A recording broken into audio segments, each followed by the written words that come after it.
কৃষি কার্যক্রম অনুষ্ঠানে আপনাদেরকে সুস্বাগতম, ভালোবাসা এবং শুভেচ্ছা জানিয়ে শুরু করছি আজকের অধিবেশন। কৃষি মাঠ পর্যায়ের কিছু ভিডিও দৃশ্য। ঘেরের পাহাড়ের উপর ঝিঙে গাছ লাগালে প্রচুর পরিমাণে ঝিঙে হয়ে থাকে। এই ঝিঙে গাছে প্রচুর পরিমাণে ফুল হয়েছে। এই ঝিঙে গাছগুলোতে অনেক ঝিঙে ধরে এবং কৃষক আর্থিকভাবে তারা লাভজনক হতে পারে।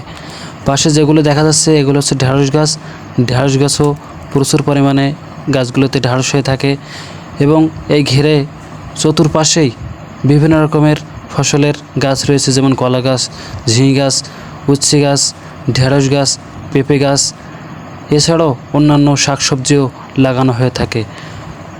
কৃষক তারা যদি ঘেরের পাহাড়ের উপর বিভিন্ন রকমের তরিতরকারি গাছ লাগাতে পারে তাহলে তাদের জীবন নির্বাহ করতে পারে এগুলো ফল বাজারে বিক্রি করে।